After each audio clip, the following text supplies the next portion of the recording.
I don't want to interrupt, but I do want to go to pieces of the story that I think should be told. Right. So you're there and you feel loved, and it's a home, and these two women who are Aboriginal or are African American? I'm not sure. I'm really not sure what nationality they were. But you felt part of the family because they were black and you were black. Yeah, yeah.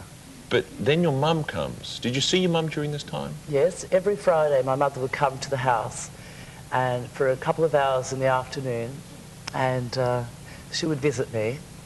And she always was like a princess, this woman. She was so beautiful to me. But she'd come for a couple of hours on a Friday afternoon. Then you get taken one day.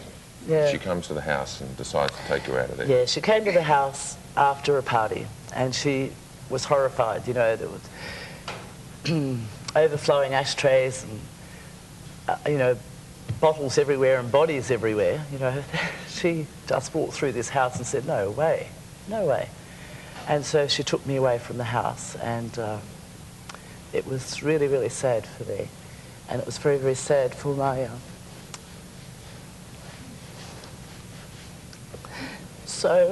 It was sad because why, Sharyn?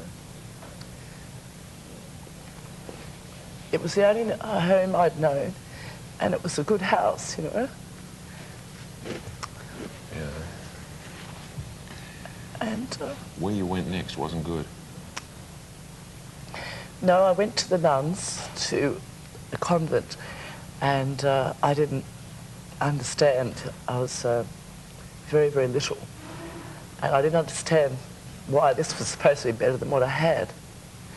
And... you were beaten by one particular nun who was vicious and unsympathetic. Oh, yeah.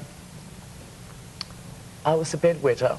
I became a bedwetter when I went to the convent, and this nun was just so cruel, you know, and she used to rub my nose in the sheets and sneak up on me and beat me up, and it was pretty horrific stuff. And, but I never told anybody. I just endured. But then one day, every Sunday, my mother would come to the convent and take me out for the day, and it was great. But I decided that I needed her. I needed to live with her forever.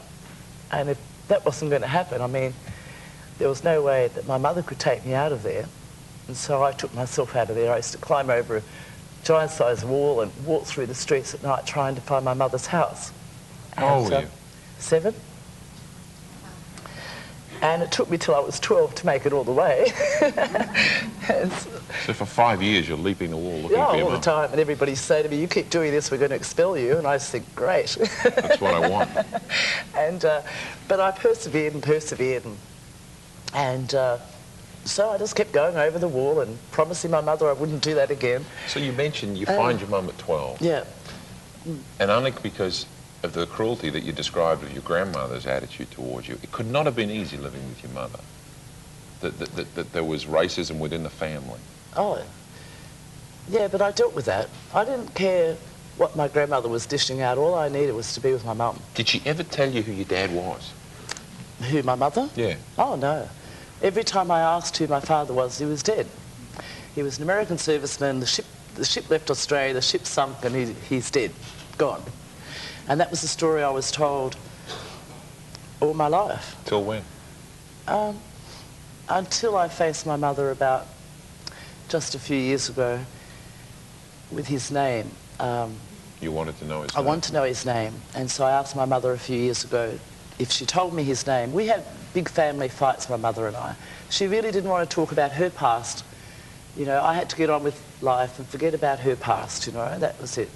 And so, but I had to know.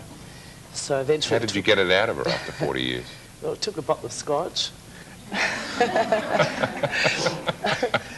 took a bottle of scotch and a lot of laughs.